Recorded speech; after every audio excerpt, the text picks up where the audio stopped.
नमस्कार मंडळी. जवळजवळ 1.5 महिन्यानंतर मी पुन्हा तुमच्याशी संवाद साधतोय.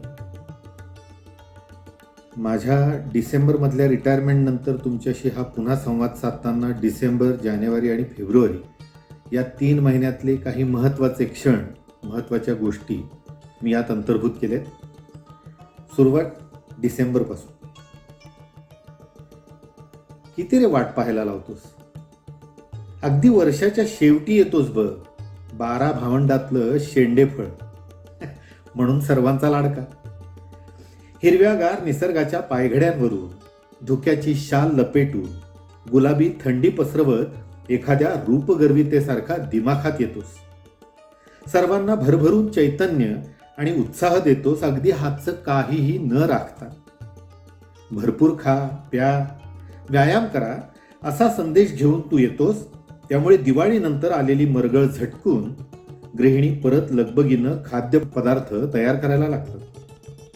सुरुवात होते ती डिंकाच्या लाडवाने. बाजरीचा भात, वांग्याचं भरीत, मिरचीचा ठेचा, त्याबरोबर गरम गरम भाकरी, हुलग्याचे शेंगोळे, वेगवेगळ्या चटण्या. यामुळे रसना अगदी तृप्त होते. हा स्वर्गीय आनंद फक्त तूच देऊ शकतोस. हुरडा पार्टी तर तुझ्याशिवाय होतच नाही. आणि पतंगोत्सव, तो तुला मानाचा शिरपेच देऊन जातो. रात्री शेकोटीच्या भोवती बसून मारलेल्या गप्पा, गाणी यांचा आनंद केवळ अवर्णनीय. अशा सर्व उत्साहवर्धक वातावरणातच तुझ्यामुळेच दत्त जयंतीच्या निमित्तानं दत्तगुरूंचे आशीर्वाद आम्हाला मिळतात. नाताळ खरं माझा सण नाही, पण जायच्या आधी तू आम्हाला तो भेट म्हणून देऊन जातोस. तुझ्यावरच्या प्रेमानं आम्ही तो स्वीकारतो आणि सांताक्लॉजच्या प्रेमात पडून नाताळचा आनंद सुद्धा घेतो.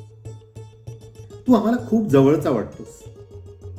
वर्षभरातली सगळी गुपितं उघड करण्याचं हक्काचं ठिकाण म्हणजे तू. वर्षभरात केलेल्या चुकांची कबुली आणि नवीन संकल्प तुझ्याच साक्षी नव्हतात. चांगल्या वाईट गोष्टींचा पाढा तुझ्या समोरच वाचला जातो.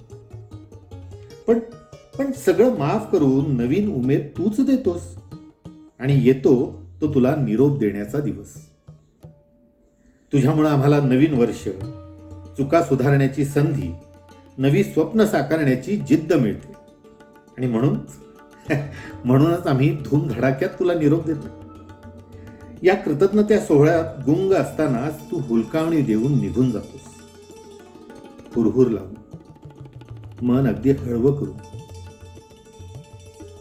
सदैव तुझ्याच प्रेमात. डिसेंबर महिन्यात सदैव तुझ्याच प्रेमात.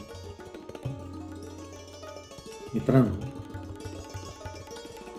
जसे ऋतूची चक्र आहेत तसे काही मनाचेही ऋतू असतात. आणि ते मनाचे ऋतू समजून घेणं खूप गरजेचं, खूप आवश्यक आहे आपल्या जगण्याच्या दृष्टीने. मनालाही ऋतू असतात. जसे निसर्गाचे ऋतू असतात तसेच मनालाही ऋतू असतात.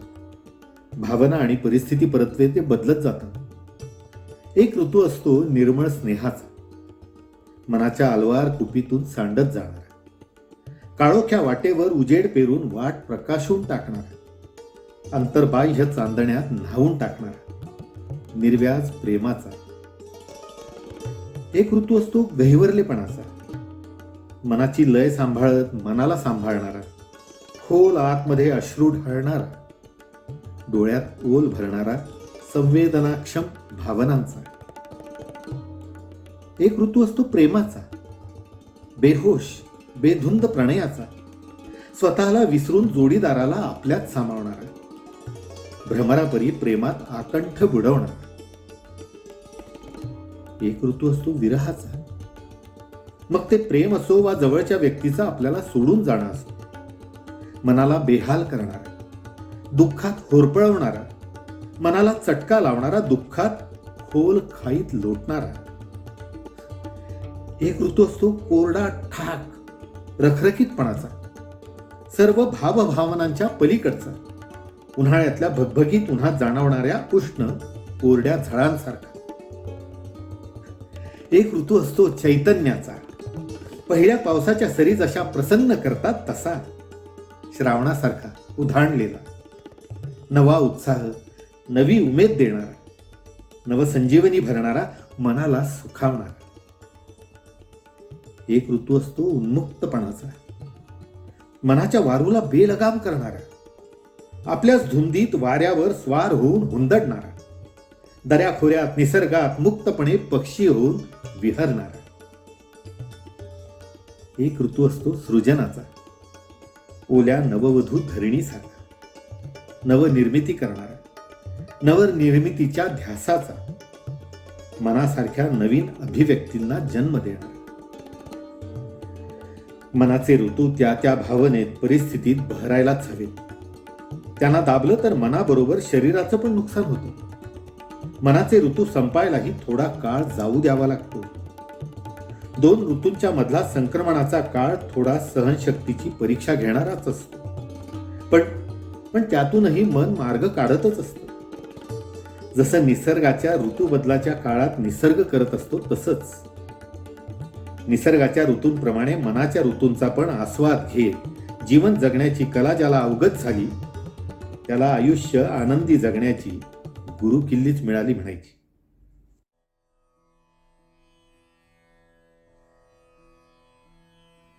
नवीन वर्ष साजरं करण्यासाठी 31 डिसेंबर हा लोकांचा परवलीचा शब्द आहे. पार्टी. आत्ताची जी कथा आहे ना त्या कथेमध्ये पार्टी हा संदर्भ आहे, पण त्याला एक वेगळी किनार आहे आणि ती तुम्ही समजून घ्यावी तशी माझी इच्छा आहे. Happy new year. 31 डिसेंबरची रात्र, कुडकुडती थंडी. मी घरीच होतो. हो, 5-6 वर्ष झाली असतील. आम्ही आपलं वरण भात खाऊनच न्यू इयर सेलिब्रेट करतो. तिकडच्या वाटेला आता फारसं जाणं होत नाही. संसारी माणूस आणि संस्कारी सुद्धा. चालायचंच. यावर्षी लेकींनी हट्ट केला म्हणून हिनं पावभाजीचा बेत आखला. घरातली कोथिंबीर अगदी ठरवून संपलेली. आता नाक्यापर्यंत जाणं आलं. जीवावर आलं होतं खरं, पण निघालो. चालतच निघालो. नाक्यापाशी भाजीवाल्याच्या जरा पुढेच एक बार आहे. आजकाल निम्मी हॉटेल फॅमिली अँड रेस्टो बार. तसंच हे पण. बारचा आणि फॅमिलीचा काय हो संबंध? चलने दो. बारवाल्यांचा आज राष्ट्रीय सण. गर्द फुललेला बार. आज दारूकाम जोरात चाललेला असावं. एक पल हृदयात वाजे समथिंग समथिंग. नुसतेच कोरडे सुस्कारे. कोथिंबीर घेतली आणि घरी निघालो. सहज समोर लक्ष गेलं. तो माणूस दिसला. रिटायर्ड आर्मी ऑफिसर असावा. कमावलेला शरीर, 6 फुटाच्या आसपास उंची, जरासं पोट सुटलेलं पण स्मार्ट. निळी जीन्स, लाल टी शर्ट, झुपकेदार भरघोस मिशा आणि मिशांमधून डोकावणारं मिश्किल हसू. बार बाहेर टेबल टाकून बसलेला होता. आजूबाजूला 5-10 जण अगदी आज्ञाधारकपणे उभे होते. बहुधा त्याचीच माणसं असावी. मला कळे ना, आता आज जागा कमी पडतीये म्हणून म्हातारबुवा बाहेर टेबल टाकून बसलेत की काय. पण टेबल तर रिकामं दिसत होत. मी जरा कन्फ्यूज झालो. नीट जवळ जाऊन बघितलं तर एक बोर्ड दिसला. सुहाग एक्सप्रेस डिलिव्हरी. कुणीतरी सांगितलं रॉजर अंकल आहेत ते. अंकलच्या हातात स्वायपिंग मशीन होतं. मध्येच लोक यायची, कार्ड स्वाईप करायची. अंकल त्यांच्या माणसाला काहीतरी सांगायचे. मला काही कळे ना. मी जवळ गेलो. MH12 EF 4238 Dahanukar. निखिल, तू जाने का, 12:30 बजे रेडी रहने का. मला काहीच समजलं नाही. माझ्या चेहऱ्यावर क्वेश्चन मार्क्सची गर्दी. येस यंग चैप, हैप्पी वाला न्यू ईयर. ड्राइवर चाहिए, कहां ड्रॉप करने का है. मला लगेच लिंक लागली. सुहाग एक्सप्रेस डिलिव्हरीचा अर्थ समजला. इथल्या झिंगल्या शिंगल्या कस्टमर्सना घरपोच पोचवणारी ही एजन्सी. मान गए रॉजर अंकल, सही दिमाग लगाया. कित्येक इंचे सुहाग उजड़ने से बचेंगे आज. Fix rate 1000 rupees. एजन्सीचा ड्रायव्हर तुमच्या गाडीत घालून तुम्हाला ठरल्या वेळी घरी पोहोचवणार. पिओ टेन्शन फ्री. रॉजर अंकलची माणसं म्हणजे ही ड्रायव्हर मंडळी. ग्रेट. No thanks. मी घरी पोचलो. ढेर सारी पावभाजी हादडली. तर वाजले की 12. फटाके फोडून झाले. लेकींबरोबर डान्स करून झाला आमचं सेलिब्रेशन. लेकी दमून झोपल्या. हिला म्हणलं आलोच जरा. भरभर नाक्यापाशी गेलो. रॉजर अंकल जरा निवांत झालेले. मागची ड्रायव्हर्सची गर्दी पण जरा कमी झाली होती. बहुधा डिलिव्हरीला गेले असावे. अंकलच्या पुढ्यात एक ग्लासमध्ये रंगीत पाणी, तरंगणारा बर्फ. मी अंकलकडे बघितलं आणि हसलो. तेही मनापासून हसले. आओ आओ बैठो. Should I order anything for you? No thanks. सहज आलो तुमच्याशी गप्पा मारायला. चलेगा क्या? By all means. Welcome young Jap. I am retired colonel Roger D'Souza. ओळख परेड. छान गप्पा रंगल्या. अंकलचा ट्रान्सपोर्टचा बिझनेस होता. ट्रक्स होते, कॅब्स होत्या, 60-70 गाड्या, 100 ड्रायव्हर्स. बडी पार्टी होती. तेवढ्यात अंकलनं माझा ग्लास भरला. डरो मत. अरे हे तुमचा कोकम सरबत आहे. I lost my wife 2 years ago. साला लाईफ मधला नशाच संपला.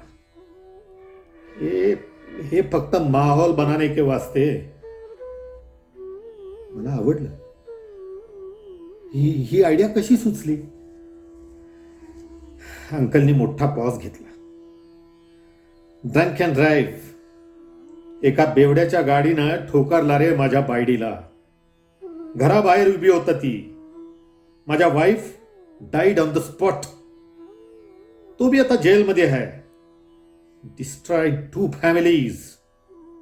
तवाच ठरवलं I should save at least few lives. अरे दणकून चार्ज लावते आपण. कस्टमर रेडी होतो. I have contracts with hotel management. सगळे ड्रायव्हर एकदम नॉन अल्कोहोलिक, वेल ट्रेन्ड. 500 रुपये देतो त्यांना. 100 रुपया हॉटेलचा कमिशन. उरलेला माझा. एक नाईटला 30-40 हजारचा प्रॉफिट होतो. काय करू? एकच डॉटर. ती तिकडे जमाई बरोबर US ला. मग डोनेट करतो कुठेतरी. मी कसं रिॲक्ट व्हावं याचाच विचार करत होतो. अंकल भारीच काम करत होता. मध्येच त्याचा फोन वाजला. 2 मिनिटं साधारण बोलणं चाललं. I got my reward. त्या डहाणूकरवाल्याच्या वाईफचा फोन होता. तिच्या हाबी सेफ पोचला. बालबच्च्यात पोचला की आपण खुश. मला एकदम अंकलच्या डोळ्यात बर्फ दिसला. अंकलला कुठंतरी एकटं वाटत असं. अंकल पावभाजी खाणार? माझी बायको सॉलिड करते. येणार माझ्या घरी? अंकलनी फारसे आडेवेडे घेतले नाही. त्याच्या गाडीतून आम्ही घरी पोचलो. हिची ओळख करून दिली. ढीकभर गप्पा झाल्या. नवीन वर्ष जोरात. छान मैत्र जुळलं. मस्त पावभाजी हाणली. मी दुसऱ्यांदा. 2 वाजत आले. अंकलला म्हणलं आता कुठे घरी जातोयस? झोप इथेच. तोही तयार झाला. तेवढ्यात किण्ण आवाज झाला. हिनं ट्रेमध्ये 2 ग्लास भरून आणले. रिझर्व कोटातले. मला म्हणेली एन्जॉय. बोले तो जुग जुग जिओ. अरे क्या पूछते हो? ग्लासात कोकम होतं की जाने दो. Enjoy the party. 3 years for Suhag express delivery. Happy new year. मित्रांनो, नवीन वर्षाचे संकल्प करताना आपल्यातली अनेक मंडळी मी हे करणार, मी ते करणार असं काही काही मनाशी ठरवून असतात. या पुढच्या कथेमधला जो बंड्या आहे तो बंड्या आणि ती आजी या दोघांमधलं जे नातं आहे ना, ते नातं सांभाळण्यासाठी बंड्यासारखं व्यक्तिमत्व खरोखरच खूप कष्टाने उभं राहतं. आणि त्याच्यासारखं आपण जर वागायचा प्रयत्न केला तर आपणही जगामध्ये अनेक नाती जोडू शकतो, याचा प्रत्यय तुम्हाला नक्कीच येईल. अश्रू. शनिवारी दुपारीच बंड्याचा फोन आला. उद्या येत आहे का सकाळी वृद्धाश्रमात भेट द्यायला? मी म्हटलं, अरे उद्या फ्रेंडशिप डे आहे, तुझे प्लान्स असतील मित्रांबरोबर. हे ते संध्याकाळी, आपण सकाळी जाऊन येऊ. बंड्याकडे अगदी तयार उत्तर. ओके, मीही तयार होतो. नाहीतरी बरेच दिवस त्याचं ते वृद्धाश्रम बघायची इच्छा होती. संधी मिळतीये तर जाऊयाच. सकाळी लवकर उठून बंड्याबरोबर निघालो. वाटेत बंड्यानं चिवडा, मिठाई, पत्ते असं बरंच काय काय घेतलं. आज शिरताच बंड्याला पाहून तिथली मंडळी एकदम खुश. हाय हिरो, अशा हाका सुरू झाल्या. सगळी वृद्ध आजी आजोबा आपलं वय विसरून बंड्याला हाका मारत होते. बंड्याही त्यांच्याशी हसत हसत उत्तरं देत होता. हातातल्या सगळ्या वस्तू ऑफिसमध्ये जमा करून फक्त एक छोटा मिठाईचा बॉक्स हातात घेऊन तो कोपऱ्यातल्या खोलीत शिरला. त्या खोलीत व्हीलचेअरवर एक वृद्धा बसलेली होती. 75 वय असेल तिचं, पण चेहऱ्यावरचं बुद्धिमत्तेचं तेज काही लपत नव्हतं. डोळ्यातही वेगळीच चमक. ओय बुड्ढी, कैसी हो? बंड्यानं तिला पाहताच आरोळी ठोकली. नालायका, आहेस कुठे? तुझ्या मैत्रिणीला विसरलास की काय? तिनं खणखणीत आवाजात उत्तर दिलं आणि हात पसरले. बंड्या हसत हसत तिच्या मिठीत शिरला. माझी ओळख करून देताच तिनं माझ्याकडे पाहून विनयानं हात जोडले. मी खाली वाकून पायाला स्पर्श करायचा प्रयत्न करताच तिनं नको नको म्हणत व्हीलचेअर मागं घेतली. ही माझी मैत्रीण थोडी म्हातारी दिसतीये, पण लय खोडकर आहे. एकमेकांना शिव्या दिल्याशिवाय दिवसच जात नाही आमचा. मेल्यानंतर तिची सगळी इस्टेट माझ्या नावावर करणार आहे, म्हणून आता सहन करतोय तिला. असं बोलून बंड्या हसला. काही मिळणार नाही तुला माझ्याकडून. मरणावर टपलायस काय माझ्या? अरे डायबिटीस हे माहीत असूनही गोड मिठाई आणतोस नेहमी. माझी इस्टेट तुझ्या नाही, तुझ्या नातवाच्या नावावर करणार आहे मी, तिनंही जोरात उत्तर दिलं. आश्चर्यचकित झालेला माझा चेहरा पाहून दोघंही हसायला लागले. मग ती सांगायला लागली, मी जयमाला, पेशानं शिक्षिका. विद्यार्थ्यांमधून चांगले नागरिक घडवायची जबाबदारी माझी. एका शाळेतून प्रिन्सिपॉल म्हणून निवृत्त झाले. घरात नवरा आणि मी. मुलगा हुशार म्हणून बाहेर गेला आणि तिकडचीच गोडी लागली, मग तिकडचाच झाला. आज कुटुंबाबरोबर तो सुखात आहे. मुलगी लग्न होऊन चांगल्या घरात गेली. 25 वर्ष संसार केला, पण माझ्या इतकं आयुष्य नाही लाभलं तिला. 5 वर्षापूर्वी तीही छोट्या आजाराचं निमित्त होऊन देवाघरी गेली. त्या गोष्टीचा धसका माझ्या नवऱ्यानं घेतला आणि त्यातून तो सावरलाच नाही. 2 वर्षापूर्वी तोही गेला. मुलानं माझ्यासाठी 24 तास बाई ठेवली. परदेशातून पैसे पाठवत राहिला. मलाही हे गुडघ्याचा आजारपण सुरू झालं आणि मी ते अंगावर काढलं. त्याचा परिणाम म्हणून ही व्हीलचेअर माझ्या नशिबात आली. माझ्या ह्या अशा अवस्थेमुळे कुठलीच बाई टिकायची नाही. मुलगी गेल्यावर जावयाने संबंध तोडले. मुलाला इकडे यायची इच्छा नाही. खूप निराश झाले. शेवटी मुलानं नाईलाजानं वृद्धाश्रमाचा पर्याय आणला आणि मी आनंदानं तो स्वीकारला. इथं आल्यावर अवतीभोवती सर्वजण असायचे, पण एकटेपणाची भावना काही कमी व्हायची नाही. आणि तेवढ्यात हा बंड्या भेटला. तो आणि त्याचे मित्र अनाथ आणि निहार व्यक्तींवर आपले नातेवाईक समजून अंत्यसंस्कार करतात. हे लोक असेही असतात हे मला कळल्यावर मला हे लोक आपलेच वाटायला लागले. हा बंड्या नेहमी हसरा. याला दुःख म्हणजे काय ते माहितीच नसावं असं वाटतं. कोणाच्या अंत्यसंस्काराची तयारी करताना याचा चेहरा गंभीर असतो, पण डोळ्यात दुःख दिसत नाही. पहिल्यांदा मला भेटला तेव्हा मिठाईचा तुकडा हाती दिला. मी म्हणाले, अरे मला डायबिटीस आहे. तर म्हणाला, अगं असं किती वर्ष जगायचंय, पुरे झालं आता. आयुष्याची आणि तब्येतीची काळजी करत जगायला तुला काही गरज नाहीये, मरण लवकर येऊ दे. पण तब्येतीची काळजी घेता घेता खा गप, तेवढीच वर्ष कमी होतील. मन मारून जगू नका, आणि मेल्यावर मीच येणार आहे तुम्हाला सगळ्यांना पोचवायला. त्याचं हे प्रवचन ऐकून दिवसभर हसत होते. त्या दिवसापासून माझं आयुष्यच बदलून गेलं. आता फक्त प्रसन्न राहणं, स्वतःवर हसणं हेच मला माहिती आहे. त्यांचं बोलणं ऐकून आम्हीही हसायला लागलो. मी म्हटलं, हो, हा असाच आहे. मीही याला कधी गंभीर झालेलं बघितलंच नाही. तशी ती म्हणाली, होय, पण बंड्या, आज फ्रेंडशिप डेच्या निमित्तानं या मैत्रिणीला एक गिफ्ट देशील? तसा बंड्या हसला. चहायला, या वयातही तुझ्या इच्छा आहेतच का? काय पाहिजे ग तुला? तुझे अंत्यसंस्कार मीच करणार आहे ना, मग दिवसही करू? नको, दिवस नको करूस. फक्त थोडं रडशील माझ्यासाठी? आपण गेल्यावर आपल्यासाठी कोणी रडणार नाही ही कल्पनाच करावीशी वाटत नाही. तुला मी मित्र मानते, पण तूही रडणार नाहीस याची खात्री आहे मला. म्हणून नाईलाजानं आज तुझे अश्रू मागते. देशील? ही अनपेक्षित मागणी ऐकताच बंड्या हादरला.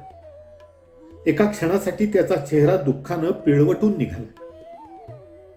मीही अस्वस्थ झालो. चायला, म्हातारे, काहीही मागतेस? असं म्हणत बंड्यानं तिचे हात हातात घेतले. थोडा वेळ स्तब्ध होऊन तिच्या डोळ्यात पाहिलं आणि डोळे पुसत पराभूत योद्ध्यासारखा तो खोलीच्या बाहेर पडला.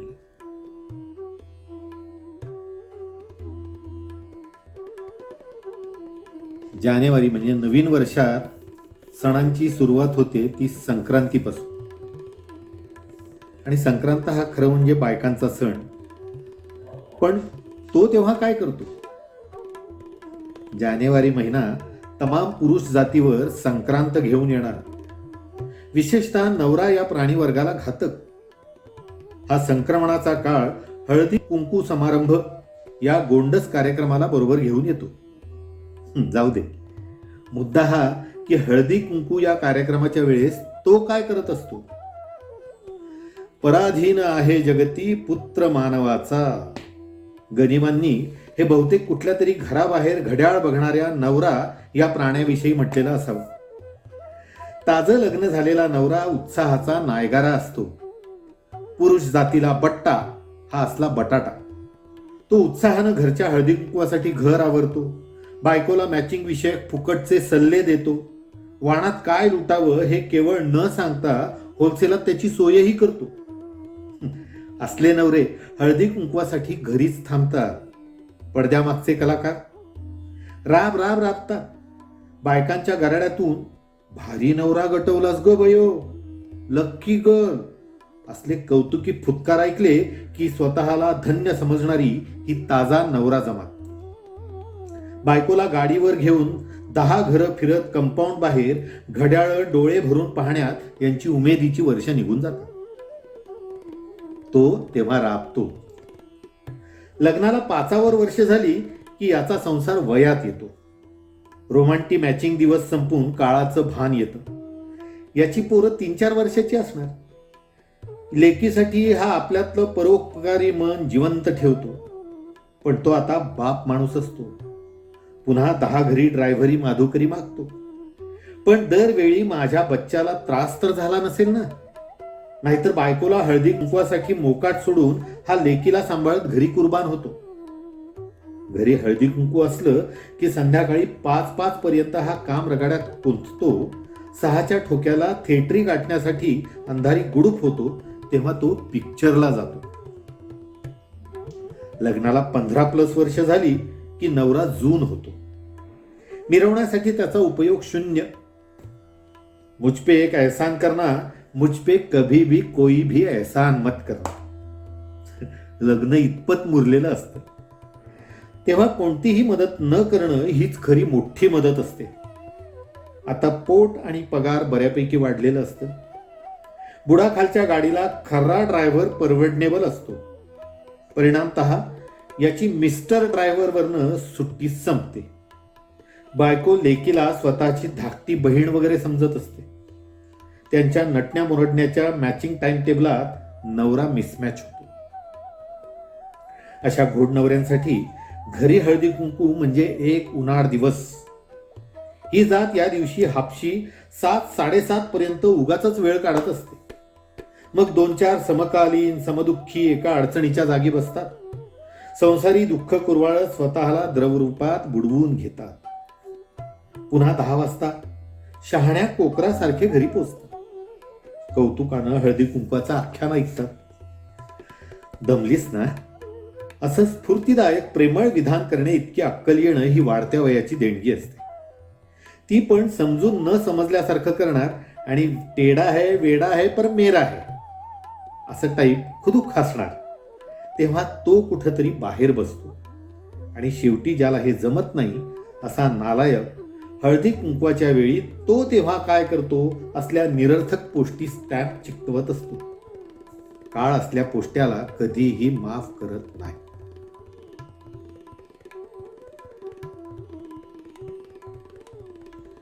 संक्रांतीच्या निमित्तानं ही एक आगळी वेगळी हॅप्पीवाली संक्रांती.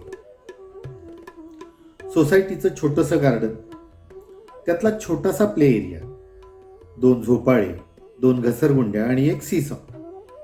तिथंच मीटिंग. सोसायटीतल्या 10-12 चिमुकल्यांचं गुप्तगू चाललेलं. एज ग्रुप 5 ते 12.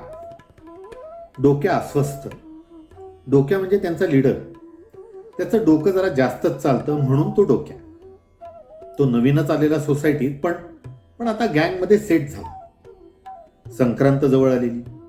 नेहमीप्रमाणे डोक्याचं डोकं जरा जास्तच पळत होतं. त्यानं प्लान सांगितला. डिफिकल्ट आहे. आतापर्यंत सोसायटीत असं कधीच झालेलं नाहीये. पोपटलाल बोलला. प्रत्येक नवीन प्रपोजलला मोडता घालायचा तो, म्हणून त्याचं नाव पोपटलाल पडलेलं. नको नको, कुणी पळता पळता पडलं तर फ्रॅक्चर झालं म्हणजे. मूळच्या डोळ्यात काळजीचा समुद्र. साध्या साध्या गोष्टीत भयंकर रिस्क वाटायची तिला. मग लगेच नळ चालू. मुळू मुळू रडायलाच लागायची. म्हणून तिचं नाव मुळू. डोंट वरी, माझा बाबा आहे. तो ऑफ घेणार आहे त्या दिवशी. तो सेक्रेटरी अंकलशी बोललाय. किल्ली पण आणली आहे गच्चीची. ग्रीटिंग्सचं कुठपर्यंत आलं? ए पिकासो, काही ड्रॉ केलंस की नाही? हा आमचा पिकासो. ड्रॉइंग मस्त आहे त्याचं. A ग्रेडमध्ये एलिमेंटरी झालाय. पुढचे 4 दिवस जबराट टीमवर्क. T20s 20 फ्लॅटसाठी 20 ग्रीटिंग्स तयार. पिकासोचं काम एकदम भारी आहे. मस्त ग्रीटिंग्स झाली. संक्रांतीच्या आदला दिवस. डोक्याचा बाबा, डोक्या आणि 3-4 गँग मेंबर्स गाडीतून बोहरी आळीत. 2-4 डझन पतंगा आणल्या. 5-6 चक्र्या. संक्रांतीच्या दिवशी सगळी गँग गच्चीत. पहिला तासभर सुत्तर पाडण्यातच गेला. डोक्याचा बाबा पर्सनली सगळ्या पॅरेंट्सशी बोललेला. डोंट वरी, मैं है ना. सकाळी 9 वाजल्यानंतर गच्ची बोलायला लागली. पहिल्यांदाच किंचाळ्या, आरोळ्या, शिट्ट्या आणि बरंच काय. पक्याचा बाबा ऑफिसला निघालेला. आवाज ऐकून तो गच्चीत डोकावला. अफसोस तो ऑफिसला गेलाच नाही. गळ्यातला टाय त्यानं तिथंच गच्चीत कुठेतरी फेकला. डोक्याचा बाबा वर्सेस पक्याचा बाबा. 2 टीम्स. गौतम, ए काप्या. तासाभरात 2-4 अंकल आंटीज अजून जॉईन झाले. 12 वाजले. डोक्याच्या आईनं सगळ्यांना क्लब हाऊसमध्ये बोलवलं. डोक्याच्या आईनं मस्त पावभाजी करून आणलेली. मस्त अंगत पंगत झाली. लंच ब्रेक संपला.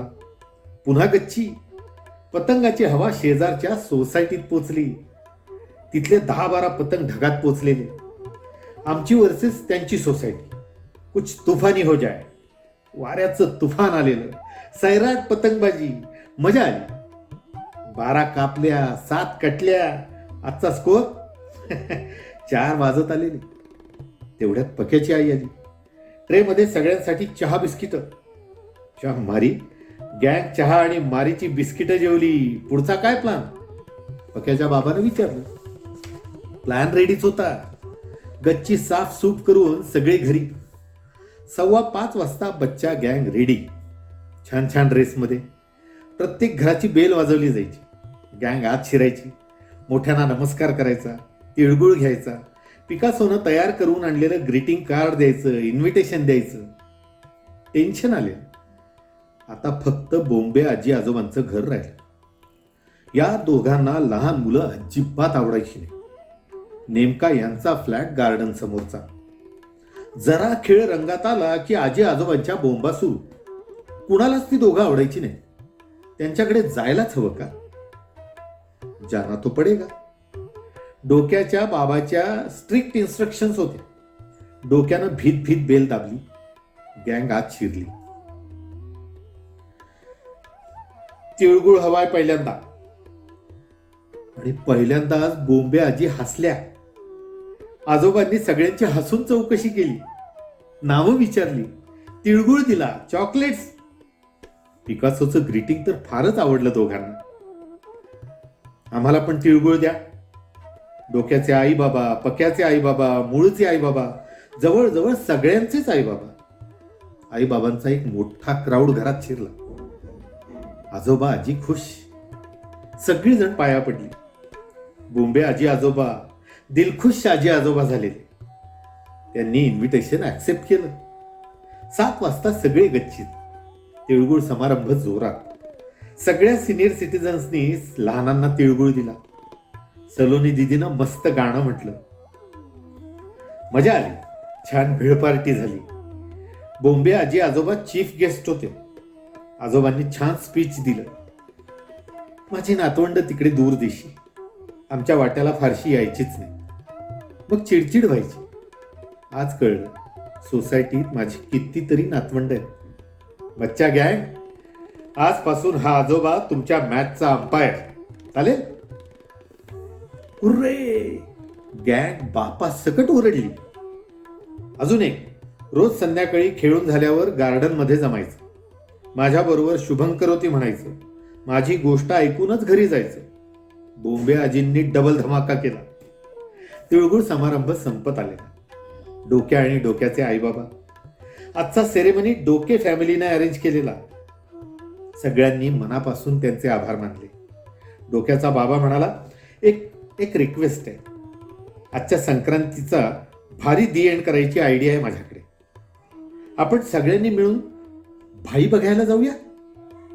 नेकी और पूछपूछ 10चा शो. सगळी सोसायटी भाई बघायला गेली. अगदी बोंबे आजी आजोबा सकट. सगळे परत आले तेव्हा सोसायटी राहिलीच नव्हती. ती तर एक फॅमिली झाली होती. गोकुळधाम सारखी. सॉरी बटाट्याच्या चाळीसारखी. थेट गच्ची सकट. हॅप्पी संक्रांती. शुगर वाढणार नाही याची काळजी घ्या हो.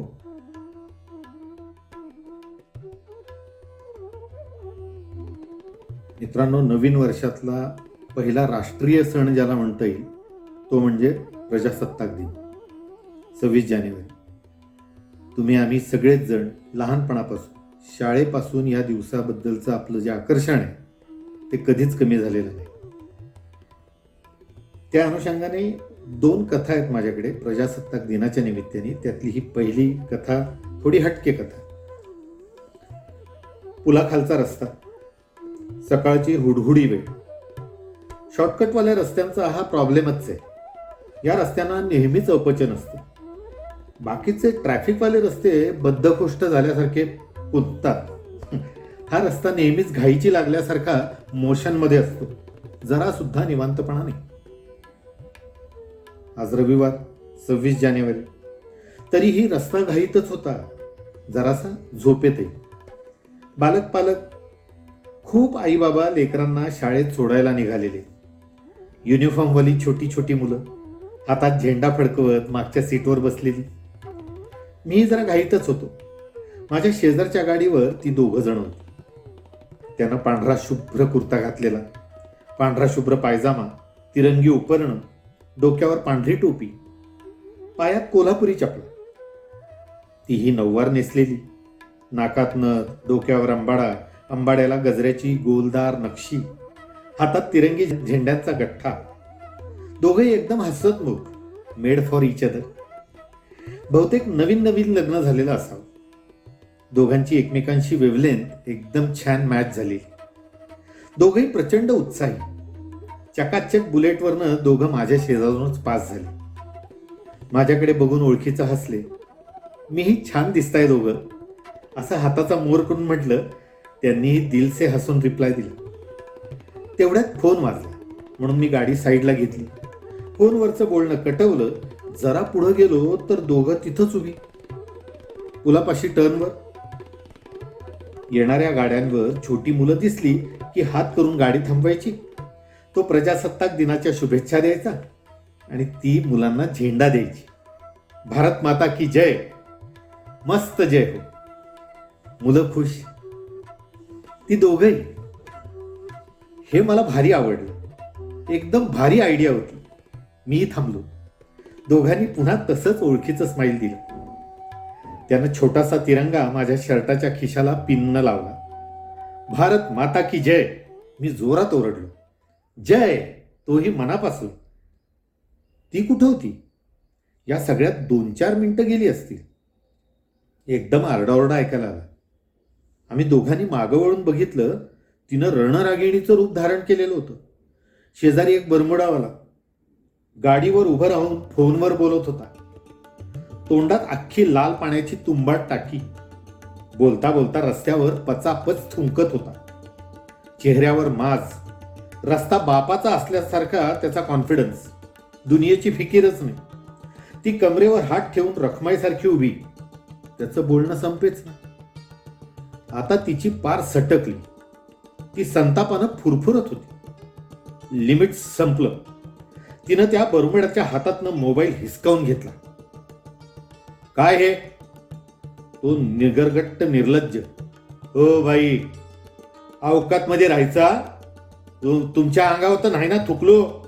रस्ता काय तुमच्या बापाचा आहे का? बाई माणूस आहे म्हणून गप बसतोय, नाहीतर. तो झटकन पुढे आला.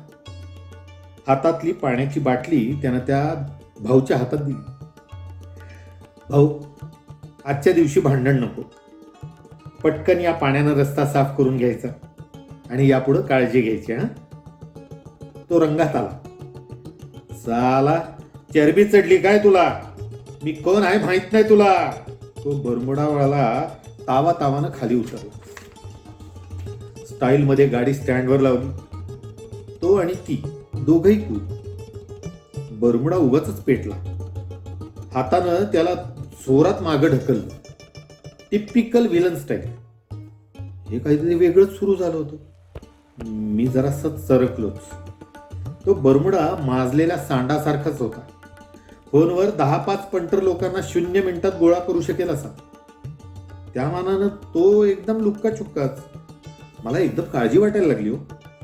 एकदम काय काय झालं काही कळलंच नाही. धोबी पछाडच. त्यानं बरमुडाचा डावा हात खाली खेचून त्याला दांडकन उलटा आपटला होता. धुराळा उडाला. सुन्न, स्पीचलेस. बरमुडा शवासनात. एखाद मिनिटानं भानावर आला. ती हसून म्हणाली, ब्लॅक बेल्ट आहे माझा नवरा. तोवर बघ्यांची एक्स्ट्रा गर्दी जमा झाली. मी त्यातलाच आहे. झेंडेवाला एक छोटा जवान उत्स्फूर्त टाळ्या वाजवायला लागला. एकदम टाळ्यांचा कडकडाट. पराभव बरमुडाच्या वर्मी लागला. फोनाफोनी 2-4 पंटर लोक एकदम आभाळातून टपकल्यासारखे आले. बरमुडाला चेव चढला. आज नाही सोडणार तुला. 2 पायावर घरी जाणार नाहीस तू. एकदम काय झालं काही कळलंच नाही. मिले सूर मेरा तुम्हारा. एक्स्ट्रा आर्टिस्ट बघे हिरोच्या रोलमध्ये घुसले. मी लिडिंग रोलमध्ये. आम्हीच नाही सोडणार तुला. काय व्हायचं ते होऊ दे. सगळे बघे ऍक्टिव्ह मोडमध्ये. बाह्या सरसावून तयार. ते 4 जण. आम्ही 40-50. हुडहुडीत थंडी पेटलेली त्या 4घांची कल्टे.com ची तयारी झाली. आम्ही सगळे खुश. एकीचं बळ मिळतं, फळ मिळतं. खरं प्रजासत्ताक सुरू झाल्याचा फिला. कुठून तरी एक झेंडेवाली गुडुली आली. बरमुडाच्या कानात शिरली. अप्पा, त्या काकानच दिलता मला झेंडा. त्याच्या संगत फाईट नको ना करू. गोडुली रडायला लागली. बरमुडा विरघळला, वरमला. थोडीशी लाजही वाटली त्याला. त्याच्या हातातली पाण्याची बाटली घेऊन त्यानं रस्ता धुवून काढला. झालं गेलं गंगेला मिळालं. ती, तो, मी, आम्ही आणि झेंडेवाली गोडुली खुश. सब सब सब खुश. भारत माता की जय.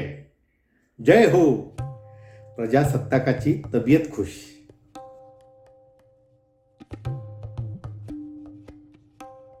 26 जानेवारी प्रजासत्ताक दिन. आपल्यातले अनेक जण शाळेच्या दिवसांमध्ये NCC मध्ये असतील. काही जणांची मुलं आता NCC ला असतील. काही जणांची मुलं मिलिटरीत असतील. त्यामुळे त्या दिवशी जी परेड असते तो एक अविभाज्य भाग आहे. आणि 26 जानेवारीची जी परेड दिल्लीला होते ती बघणं म्हणजे तर खरं सुवर्ण सोहळा असं म्हणता येईल. त्याच परेडच्या निमित्तानं ही एक कथा आहे कौस्तुभची. परेड. पराग, नील आणि सोहम तिकडी फेमस. बचपन की दोस्ती. अगदी जीवश्च कंठस्थ मित्र. एकमेकांना सहज वाचू शकणारे. तिघांमधला कोण कधी कसा वागेल हे उरलेले दोघं आरामात सांगू शकायचे. खरी खुरी ट्रान्सपरंट मैत्री. तिघही वेल सेटल्ड. सुदैवानं तिघही पुण्यातच राहायचे. तिघांच्या बायकांचंही छान जमायचं. Thanks to God. आणि त्या तिघींनाही आणि त्यांच्या ज्युनियर्सचंही छान ट्युनिंग जमायचं. तिन्ही फॅमिलीज एकत्र टूरला सुद्धा जायच्या. फुल टू धमाल. कुठं जायचं, कुठं राहायचं, online booking, discount, travel reviews हे सगळं परागचं डिपार्टमेंट. परागला हे सगळं मनापासून आवडायचं आणि त्याला ते छान जमायचंही. जवळजवळ सगळा भारत बघून झाला होता. 2-3 फॉरेन टूर्स पण झाल्या होत्या. पराग मस्त अरेंज करायचा सगळं. मागच्याच महिन्यात परागनं सगळ्यांना कॉल केला. 26, 27, 28 जोडून सुट्टी आहे रे. ट्रॅव्हल चंदा डिपॉझिट करा. बाबांनो 3 दिवस ब्लॉक करून टाका. ठरलं.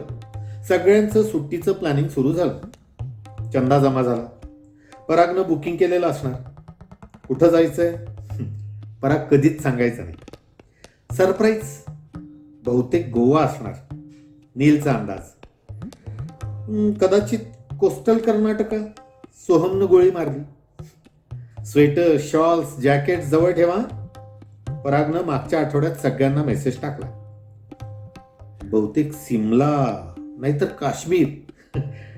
हा साला भर थंडीत काश्मीरमध्ये बर्फचे गोले खायला लावणार. नील आणि सोहमनं मनातल्या मनात परागच्या नावानं खडे फुटले. बर्फाचे खडे. 25 दुपारची फ्लाईट आहे रे पोरांनो. दुपारी 2 पर्यंत एअरपोर्टवर पोहोचा. 25 जानेवारी दुपारी 2. सगळेजण लोहगाव एअरपोर्टला पोहोचले. चलो दिल्ली. फ्लाईटमध्ये बसले. पराग, अरे तूने ये क्या किया. 3-4 वेळा दिल्ली बघून झाली आहे रे. Akshardham, lotus temple, Qutub Minar, Mughal garden, Agra अगदी सगळं झालंय. आता पुन्हा दिल्ली कशाला. एकदा हॉटेलवर पोचू देत. परागला धुवूयात. नील आणि सोहमनं प्लॅन केला. 6 वाजेपर्यंत सगळी मंडळी हॉटेलवर पोचली. हॉटेल अर्पित पॅलेस, करोल बाग नेहमीच. 7 वाजेपर्यंत फ्रेश होऊन सगळे टेरेसवर. Terrace restaurant. छान गच्चीवरची बाग. समोर शिस्तीत पळणाऱ्या मेट्रोज. सगळ्यांना हवेतल्या हवेत पळणारी पुणे मेट्रो दिसायला लागली. पराग बोलायला लागला. सगळी फ्युचरमधनं प्रेझेंट टेन्स मध्ये आली. Good evening everybody. I know you must be angry with me. Don't worry. यावेळची दिल्ली वेगळी आहे. उद्या सकाळी 7:15 वाजता रेडी राहा. कॅब येईल. लेट करू नका. सकाळपर्यंत कुठं जायचंय याचा विचार सुद्धा करू नका. Trust me, will never forget this tour. The most memorable one. आणखीन एक, नो सेलफोन्स, नो कॅमेराज. सगळी पुन्हा गप्पांमध्ये रंगली. मस्त डिनर झालं. चेहऱ्यावर क्वेश्चन मार्क ठेवून सगळे तसेच झोपले. सकाळ झाली पण अजून उगवली नव्हती. धुक्याची शाल गुंडाळलेली दिल्ली. जॅकेट, शॉल, स्वेटर्स मधली आपली गँग. सगळ्यांची नाका तोंडातून धुक्याच्या वाफा सोडणारी इंजिन्स झालेली. 3 कॅब झाल्या आणि निघाल्या सुद्धा. चलो राजपथ. दिल्ली. दिल्ली है बॉस. प्रशस्त रुंद रस्ते, लाल रंगाच्या इमारती, जुन्या नव्याचा संगम, वातावरण तिरंगी, उत्साही. एकदम स्ट्राईक झालं. अरे, आज 26 जानेवारी, republic day. Parya, you are great. पर्यानं रिपब्लिक डे परेड बघायला आणलंय आपल्याला. सगळे जाम खुश. परागनं आधीच बुकिंग करून ठेवलेले. सिक्युरिटीचे सगळे सोपस्कार पार पडले. ठरलेल्या जागी सगळेजण बसले, अगदी स्टेज जवळ. लवकर आल्याचा फायदा. ज्युनियर्सच्या हातात छोटे छोटे तिरंगी ध्वज. जीव डोळ्यात उतरलेला. हजारो लोक अवतीभोवती. मेरा देश, मेरा अभिमान. समोर पसरलेला राजपथ. राष्ट्रपती भवनापासून पार लाल किल्ल्यापर्यंतचा, वाया इंडिया गेट. देशाच्या कानाकोपऱ्यातून आलेले लोक, खास निमंत्रित परदेशी पाहुणे, व्हीआयपीज, व्हीव्हीआयपीज. नेमक्या वेळी पंतप्रधान राष्ट्रपतींचं आगमन. राष्ट्रपतींना त्यांच्या घोडदळाची सलामी. राष्ट्रपतींचं हे खासम खास अश्वदळ. एक एक अश्व पाहून घ्यावा असा डौलदार, सामर्थ्यवान, त्यावर आरूढ वीर जवान. मग पंतप्रधानांची अमरज्योत जवान ज्योतीला वाहिलेली मानवंदना. भारावलेलं ॲटमॉस्फिअर. राष्ट्रपतींच्या हस्ते ध्वजारोहण. ऐकू येणारं राष्ट्रगीत, फडकणारा तिरंगा. विजयी विश्व तिरंगा प्यारा, झंडा ऊंचा रहे हमारा. दिलेली 21 तोफांची सलामी. राष्ट्राभिमानानं उंचावलेल्या माना. भारत माता की जय, वंदे मातरम. सलामी. मग पुरस्कार वितरण. शौर्य पुरस्कार मिळवणारी लहान लहान मुलं. उद्याचा भारत निडर, शूर, अभिमान वाटावा असा सोहळा. मग एअर शोची सुरुवात. अवघ्या विश्वाचं आकाश व्यापून टाकणार. भारताचं हवाई सामर्थ्य. विमानाच्या धुरातून साकारणारा तिरंगा. नेत्रदीपक हवाई कसरत. डोळ्यांचं पारणं फेडणार आहे. परेडला सुरुवात. याचं नेतृत्व तिन्ही दलांचे प्रमुख करतात. शिस्तबद्ध हालचाल, कडक युनिफॉर्म्स, अफलातून टीमवर्क. नजर हटता हटे ना. सिंक्रोनायझेशन. भारताच्या लष्करी सामर्थ्याची चुणूक. रणगाडे, तोफा, मिसाईल्स, वाजत गाजत मिरवणूक. काय बिशाद आहे कोणाची माझ्या देशाकडे वाकडं म्हणून मान करून पाहायची. काय बिशाद आहे कोणाची माझ्या देशाकडे वाकडी मान करून पाहायची. Bike show. अफलातून बॅलन्स. यावेळचं खास अट्रॅक्शन BSFचा dare devil show. Great woman motorcycle riders. Marvellous performance. मेंदूच्या मेमरीत जागा पुरेना. डोळ्यांच्या कॅमेऱ्याची क्लॅरिटी कमी पडतीये. निदान 1000 तरी डोळे हवे. हे सगळं डोळे भरून बघायला. मग संस्कृती रथ. वेगवेगळ्या राज्यांचे, इथल्या संस्कृतीची, पर्यटन विश्वाची ओळख करून देणारे. मराठी पाऊल पडते पुढे. महाराष्ट्राचा रथ दिसला. परागनं करकचून शिट्टी मारली. शुद्ध मराठी शिट्टी. गॅन खुश. 3-3.5 तास कधी संपले कळलंच नाही. इथं बसलेला प्रत्येक जण आज VIP होता. काय तो नजारा, अनमोल नजराना. किसी की नजर ना लगे. अफाट पसरलेला माझा देश, त्याचं सामर्थ्य, त्याची संस्कृती, त्याचं उज्ज्वल भविष्य. सगळं डोळे भरून बघितले. थ्रूआउट 3 तास कुणीही कुणाशी एक अक्षरही बोललं नव्हतं. भानच नव्हतं. बोलायला वेळही नव्हता. आठवणींच्या कप्प्यात प्रत्येक क्षण साठवायचा होता. बच्चा गँग तर फार खुश झाली. पराग म्हणाला तसंच. Most unforgettable. संपला. संपूच नाही असं वाटणारा पहिला एक्सपिरियन्स. सगळे हॉटेलमध्ये परतले. संध्याकाळी टेरेस रेस्टॉरंटमध्ये गप्पा चाललेल्या. माझा एक लांबचा काका होता कोकणातला. त्याला खरं तर आर्मी जॉईन करायची होती, पण चष्मा होता, नाही जमलं. तो नेहमी सांगायचा, एक वेळ आयफेल टॉवर नाही बघितला चालेल, आयुष्यात एकदा तरी 26 जानेवारीची परेड बघायचीच, दिल्ली गाठायचीच. खरं तर रोजची लढाई आपण सगळेच लढतो, पण लढाईची शिस्त शिकवते ती ही परेड. शिस्तीत जगायला शिकतो तो माणूस ही परेड बघून. सगळे एक आहोत, सगळे सारखेच आहोत, सगळ्यांना बरोबर घेऊन चाललात की देश पुढे जाणार. सीमेवर लढणाऱ्यांची आठवण करून देते ती ही परेड. कौतुक सोहळा तो देशाचा, तो चुकवायचा नाही. पटलं, सगळ्यांना पटलं. परागच्या नावाचा जय जयकार झाला. एकदम सोहमच्या लेकीनं शाल्मलीनं सेलफोन मागितला. का ग, कुणाला फोन करायचंय? माझ्या फ्रेंडला. परवा माझं तिच्याशी भांडण झालं जागेवरून. तिला सॉरी म्हणायचंय. तिचा बाबा सोल्जर आहे. तिला सांगेन मी, तुझा बाबा ग्रेट आहे, तो आर्मीत आहे. All we are proud of him. तूच पहिल्या बेंचवर बस, मी मागं बसेन. अँड आय प्रॉमिस, मी पुन्हा कधीही तुझ्याशी भांडणार नाही. सगळेजण खुश झाले. Parade effect. दुसऱ्या दिवशी सगळे परत निघाले. तेवढ्यात सोहमचा फोन वाजला. शाल्मलीच्या फ्रेंडच्या डॅडींचा फोन. शाल्मलीचा फोन आला. माझी लेक खुश. तुम्हाला मनापासून थँक्स. मी सध्या जैसलमेरला आहे, पाकिस्तान बॉर्डर. अजून 1 वर्ष तरी इथंच आहे. पुढचा 26 जानेवारी इथं प्लॅन करा. लोंगोवालचं वॉर म्युझियम बघा, छान आहे. वाट बघतो. पुढच्या वर्षीचा प्लॅन ठरला. जैसलमेर. भारत माता की जय.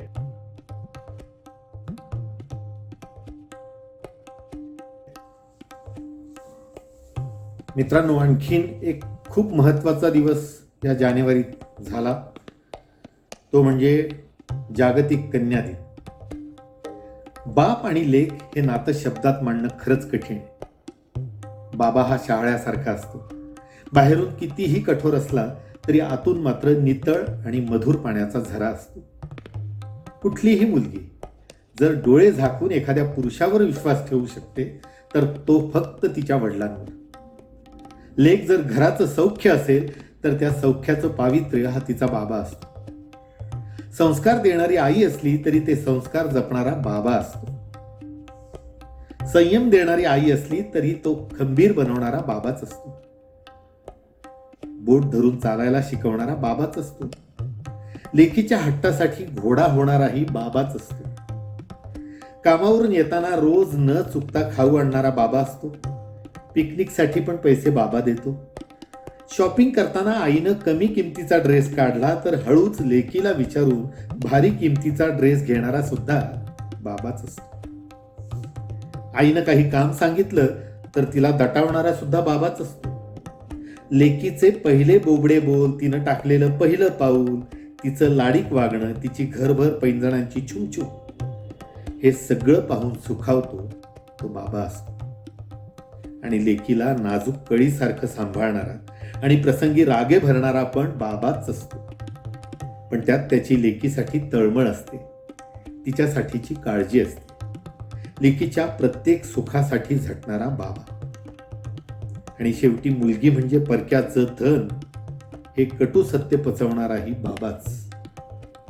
ज्या लेकीला 20-25 वर्ष जीवाच्या पलीकडे सांभाळलं, तिला एका क्षणात परक्याच्या हातात देताना त्याचं हृदय काय तुटत असेल याची कल्पनाही करता येणार नाही. आर्त धागे तुटल्याची ही वेदना कुणीही समजू शकणार नाही. आपल्या लेकीला माहेरचा उंबरठा ओलांडून सासरी जाताना पाहताना ढसढसा रडणाराही बाबाच असतो. आपल्या लेकीचा हात परक्याच्या हाती देताना आतून तुटणारा तो बाबाच. दिल्या घरी सुखी राहा म्हणताना मनातून खचलेलाही बाबाच असतो. असा हा बाबा त्याच्या लेकीचं सर्वस्व असतो आणि फक्त लेकच तिच्या बाबाचं मन ओळखू शकते. लेकीचा स्वतःपेक्षा जास्त विश्वास तिच्या बाबावर असतो. लग्नानंतर मुलीचं नाव जरी बदललं तरी तिचे बाबा बरोबरचं नातं कधीच बदलत नाही. ती शेवटपर्यंत तिच्या बाबाची छोटी परीच असते, एक गोंडस परी. ज्यांना ज्यांना कन्यारत्न आहे त्या सगळ्यांना जागतिक कन्या दिनाच्या खूप खूप शुभेच्छा. या फेब्रुवारी महिन्यात आणखीन 2 खूप महत्त्वाचे दिवस आहेत. 26 फेब्रुवारीला स्वातंत्र्यवीर विनायक दामोदर सावरकर यांची पुण्यतिथी आहे आणि 27 फेब्रुवारीला जागतिक मराठी भाषावर्धन दिन आहे. या दोनही दिवसांच्या तुम्हा सगळ्यांना खूप खूप शुभेच्छा. आजच्या ह्या तुमच्याबरोबर संवाद साधण्याच्या दिलेल्या संधीबद्दल मी आपल्या एम्प्लॉई एंगेजमेंट टीमच्या कपूर सर, रेड्डी सर, तसंच वॅट्सच्या सिनियर लीडरशिप टीमचं आणि कुट्टी सरांचं खूप खूप मनापासून आभार मानतो. धन्यवाद.